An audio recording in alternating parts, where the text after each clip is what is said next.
10 ساختمان با ارزش رضاشاهی در پهلوی دوم تخریب شد. امیر بانی‌مسطر هستم، نویسنده معماری. امروز میخوام به سرگذشت ساخت و تخریب یکی از این ساختمان‌ها بپردازم. عمارت تلگرافخونه که بعداً اسمش تغییر کرد به عنوان عمارت وزارت پست و تلگراف، یکی از با ارزش‌ترین ساختمان‌هایی بود که در میدون توپخانه تهران ساخته شد. عمارت وزارت پست و تلگراف حدوداً بین سالهای 1304 تا 1307 در ضلع جنوبی میدان توپخانه تهران ساخته شد. اون چیزی که از تصاویر باقی مونده میتونیم بهش بگیم که در اصل در 2 مرحله این ساختمان ساخته شد. یک، تا سال 1305 بدنه اصلی و بین 1306 تا 1307 پوشش سقف و گنبدهای کناری و گنبد مرکزی. در این تصویر که حدوداً احتمالاً 1106 باشه نشون میده که چگونه در حقیقت گنبدهای کناری تموم شده ولی هنوز ساخت گنبد مرکزی به پایان نرسیده. مشکل ساخت گنبد مرکزی این بود که یک نوع شیوه تلفیق بین آهن و چوب میخواست و بحث اصلیشون هم این بود که این یه خود ارزون در بیاد، که در نهایت استاد حدیدی، یک هنرمند و آهنگر دوره قاجار و رضاشاهی، تونست با یک ترفندی و با یک ایده این پوشش سازه گنبد رو در حقیقت طراحی کنه و در نهایت 1307 این ساختمان تموم شد و به بهره برداری رسید. این عکس حدوداً 1116 گرفته شده و نشون میده که چگونه میدان با کارکرد ساختمان عمارت تلگرافخونه با کارکرد میدون داره کار میکنه. ولی اون چیزی که تو این عکس برای من خیلی مهمه این زیرنویس فرانسوی این عکسی. حالا من اینو یه خورده برجسته‌اش میکنم. اینجا به اسم معمار اشاره کرده، علیخان مهندس. میرزا علیخان مهندس طراح این ساختمان میشه گفت یکی از گمنامترین و شاید کم دیده ترین یا محجورترین معمار دوره رضاشاهی باشه. اطلاعات بسیار بسیار کمی در مورد زندگی به خصوص شخصی این معمار بزرگ رضاشاهی داریم. سال 1388 وقتی من در کتاب معمار معاصر ایران که چاپ اولش اون سال چاپ شد در مورد زندگی نامش پرداختم، خیلی اطلاعات کمی داشتم. از این موقع تا امروز سعی کردم این مستندسازی بیشتری بکنم، اطلاعات بیشتری در مورد این معمار دوره رضاشاهی پیدا کنم. متأسفانه هنوز هم نتونستم اطلاعات دقیق شخصی ایشون رو پیدا کنم، ولی تونستیم یه تعداد کارهایی که اون زمان انجام داده رو در حقیقت مستندسازی کنیم. 1295 استخدام دولت میشه گفت میرزا علیخان مهندس معمار دولتی بود. در چند وزارتخونه هم در دوره رضاشاهی کار میکنه و کاراش رو میشه گفت به 3 دوره میشه تقسیم کرد یا 3 گروه میشه این کاراش رو توش قرار داد. یک گروه کارهایی هستن که متناسب با همون وزارتخونه‌ای که توش کار میکرد بود، ساختمان‌هایی که نیاز داشتن و برای اونا طراحی میکرد. دومین کاری که میرزا علیخان مهندس انجام میداد نظارت بر ساختمان‌های دولتی بود. بخش عظیمی از ساختمان‌های دولتی رو نظارتش با میرزا علیخان مهندس بود، چون همونطور که بهتون گفتم معمار دولتی بود، به خصوص کارهای مارکوف که اصلا دوست صمیمی مارکوف هم بود. بخش سوم کارهای میرزا علیخان مهندس به عنوان یک معمار مستقل در مسابقات شرکت میکرد و بخش میشه گفت عظیمی از مسابقات رو هم در اون دوره در مگس‌های کوچیک و بزرگ هم برنده میشد. از کارهای مهم میرزا علیخان مهندس در حیطه مسابقه که برنده شد ساختمان سازمان ثبت احوال و املاک کشور، میشه گفت بغل کنار عمارت شهربانی تو میدون مشک ثابت. و از ساختمان‌هایی که در خارج از تهران طراحی کرده عمارت دارایی در ساری هست که یکی از ساختمان‌های مهمی ایشونه که به شیوه سبک نوکلاسیک و نوهخامنشی طراحی کرده که من مفصل به این مباحث در ویدیوهای بعدی میپردازم. میرزا علیخان مهندس فارغ التحصیل معماری سن پترزبورگ بود تو روسیه. از نظر سنی اون چیزی که من پیدا کردم چند سالی باید از مارکوف بزرگتر باشه و چند سالی هم از مارکوف در حقیقت زودتر فوت کرد. مارکوف 1136 فوت کرد و میرزاعلی خان مهندس هم حدودا اوایل دهه 30. متاسفانه همینطور که بهتون گفتم اطلاعات شخصی در مورد این شخص نداریم. امیدوارم به حال این ویدیوهایی که در فضاهای عمومی پخش میشه کمک کنه برای ما بتونیم با بازماندگان ایشون ارتباط برقرار کنیم. این افرادی که در حقیقت اطلاعاتی در مورد ایشون دارن به ما کمک کنن. ساختمان عمارت تلگراف خونه میشه گفت یک نوع سبک نوکلاسیک روسی داره. من اینجا به چند تا عوامل این یا عناصر و المان‌های این ساختمان اشاره میکنم. ورودی اصلی یا اون سردر اصلی که با یک ردیف ستون در طبقه دوم قرار گرفته، پیشونی که یکی از عناصر اصلی معماری کلاسیک، سنتوری، نورگیرهای رنسانسی، نورگیر فضای اصلی و یک ردیف در حقیقت نمای یک دستی که تناسباتی که اینجا داره دقیقا موازی با میشه گفت انعکاس تناسبات عمارت بلدیه است در ضلع شمالی میدان توپخانه که سال 1102 مارکوف طراحی کرد. من در مورد سبک نوکلاسیک روسی خورده توضیح مختصری بگم در مباحثی که در آینده در مورد سبک‌شناسی خواهم داشت، به خصوص در دوره رضا شاهی من بیشتر به این مبحث خواهم پرداخت. 1830 دهه 1830 میشه گفت اولین مدرسه معماری در سنت پترزبورگ شروع به کار کرد. اگر از نظر زمانی بخوایم تجسم کنیم 22 دهه میشه گفت جلوتر از مدرسه دارالفنون در ایران. این مدرسه معماری عمده افرادی که مدرسه رو اون زمان در حقیقت استادایی که در توش تدریس میکردن فارغ التحصیل مدرسه هنرهای زیبای پاریس بودند. یک نوع نوکلاسیسم فرانسوی و اروپایی بردن تو روسیه، در همین مدرسه به حال این عناصرش تدریس کردن. منتها از اونجایی که روسیه یک معماری بسیار سنتی بیزانس و رومانسک داشت، عناصر نوکلاسیک اروپایی با تلفیقی از عوامل، تناسبات و المان‌های معماری بیزانس و رومانسک روسیه تلفیق شد و یک سبک خاصی شکل گرفت که شد معماری نوکلاسیک روسی. شما هم همین امروز هم اگه به سن پترزبورگ که شهرهای مختلف روسیه سر بزنید، این نوع معماری که شخصیت خاص در حقیقت میشه گفت روسیه داره شما میتونید مشاهده کنید. از جمله عواملش این بود که یه خورده تناسبات میشه گفت یوغوره، یعنی اون ظرافت و ریزکاری تناسبات معماری نوکلاسیک به خصوص فرانسوی نداره. من مفصل در آینده به این مبحث خواهم پرداخت. امروز میخوام یه خورده سر تزیینات این ساختمان صحبت کنم و مباحثی که در نهایت تو ادامه خواهد اومد که چه عواملی باعث تخریب این ساختمان شد. تصویر سمت چپ به داوری من باید 1304 گرفته شده باشه. این کنار تصویر یک فردی رو نشون میده که با یک نردبونی و به نظر میرسه ساختمان در حال ساخته، هنوز گنبد مرکزی رو نزدم، ولی تصویر کناری حوالی 1115-16 باید گرفته شده باشه. اون چیزی که تو این دو تصویر خیلی مهمه تغییر تزیینات سنتوریه.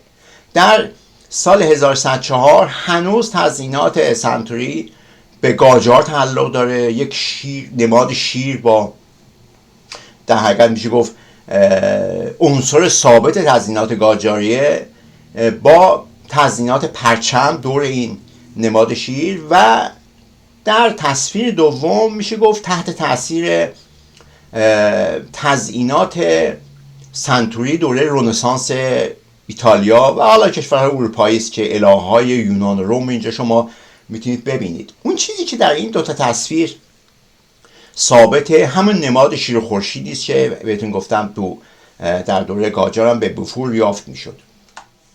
من یه توضیح خیلی مختصری در مورد تزیینات در دوره قاجار اشاره کنم، البته مفصل بهش خواهم پرداخت.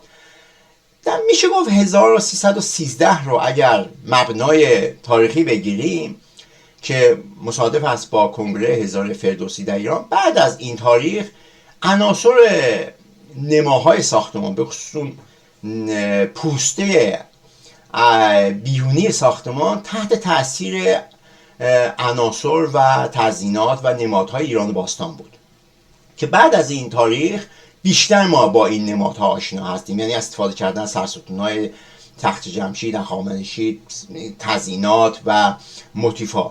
ولی قبل از اون حدوداً میشه گفت که یک نوع تم قاجاری داشت. اولا عوامل مختلفی هم توش دخیل بود، به خاطر اینکه اولین معمارهایی که در سر سایت و زمین در داشتن کار میکردن همشون قاجاری بودن اوایل رضاشاهی و اینا به حال با معماری قاجار آشنا بودن، سعی کردن همون تزیینات رو هم در ساختمان‌ها ببینن. منتها بعدا رفته وقتی هزاره فردوسی در ایران در حقیقت برگزار شد، یک نوع نگاه به ایران باستان خیلی بیشتر شد و این تزیینات ما بیشتر در دوره دوم رضاشاهی میبینیم و به خاطر همین این ساختمانی که در سال 1307 به بهره‌دار رسید عمدتاً میدونید که تمام عناصرش نوکلاسیکه و میشه گفت کمتر تزیینات ایرانی حتی چه قاجار چه ایران باستان داره، ولی خب تکنولوژی ساختش ایرانیه.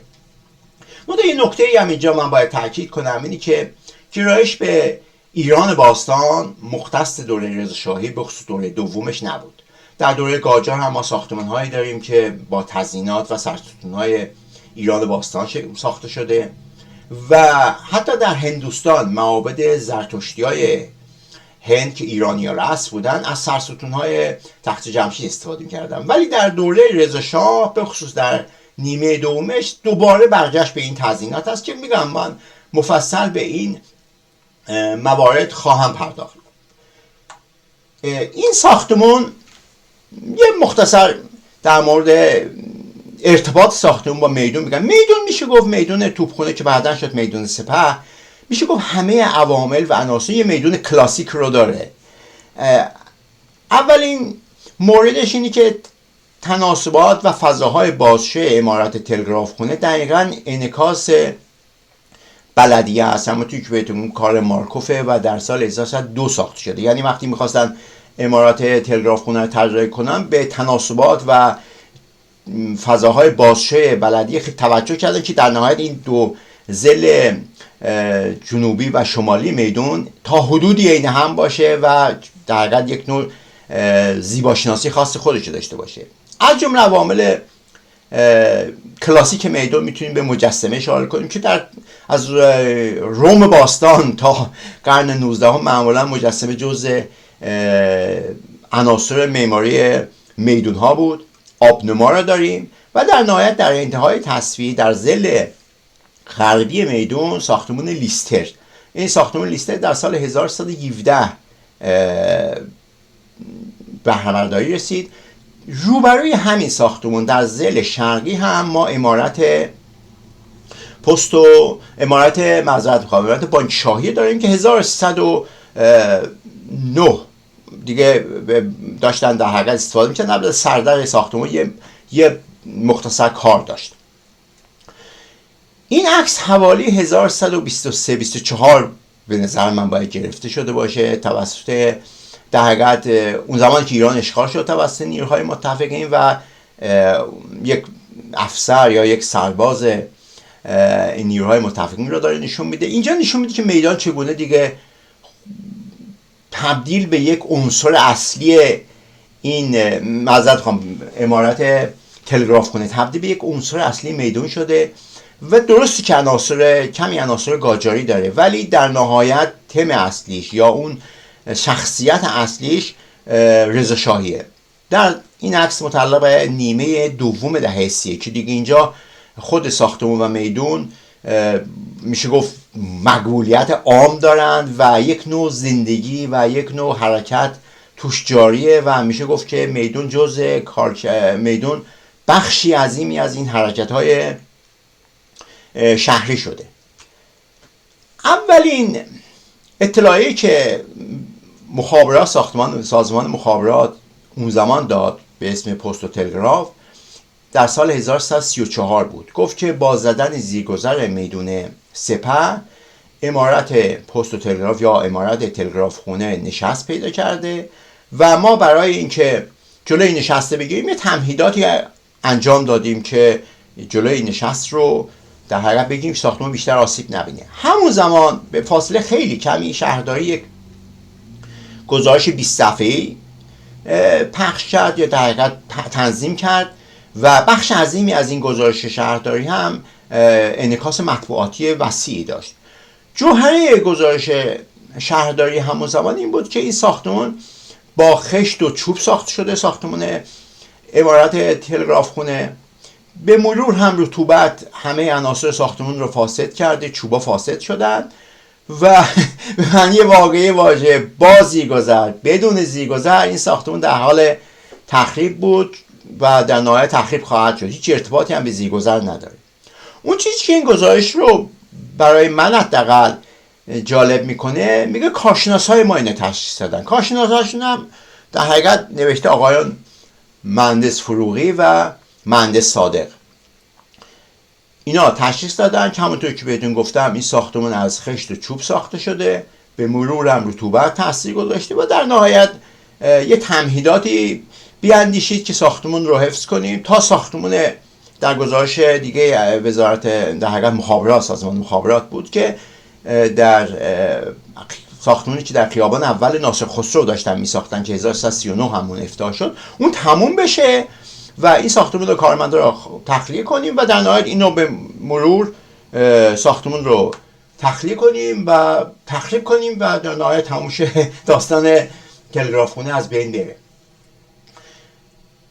یه بحثی من در مورد تخریب ساختمان‌های دوره رضاشاهی در پهلوی دوم داشته باشم. اولین قوانینی که در اوایل دوره رضاشاهی در مورد تخریب ساختمان‌ها شکل گرفت یک قوانین بسیار کلی بود.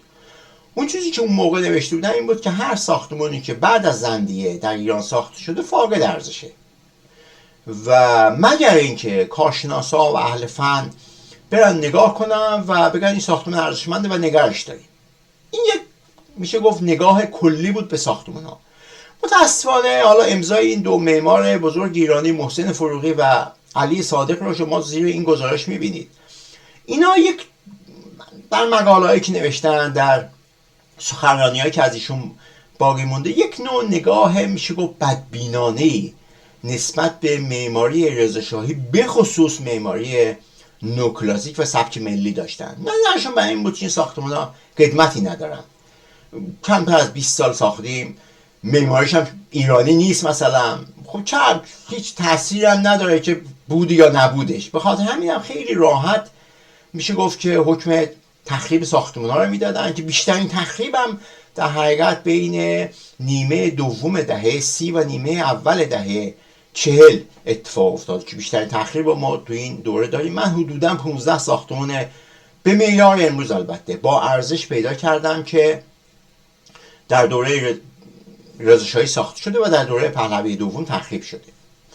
نکته ای که اینجا باید من مد نظر قرار بدم، این ساختمان‌ها از نظر ما امروز به عنوان یک بخشی از تاریخ معماری ما ارزشمنده، هویت ماست و من هم نوشتم و هم گفتم که شما در هیچ کشوری نمیتونید دوره‌ای پیدا کنید که در اصل به ملیگرایی یا به ناسیونالیسم نپرداخته باشه. یعنی شما در هر کشوری، حتی همین ترکیه همسایه ایران در اوایل قرن 20 گرایش به معماری عثمانی داشتن به عنوان هویت ملی خودشون.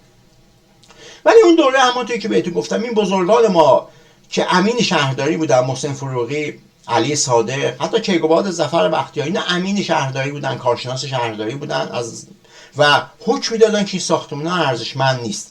مثلا با امضای کیقوباد ظفر بختیار کافه بلدیه تخریب شد که من بهش خواهم پرداخت.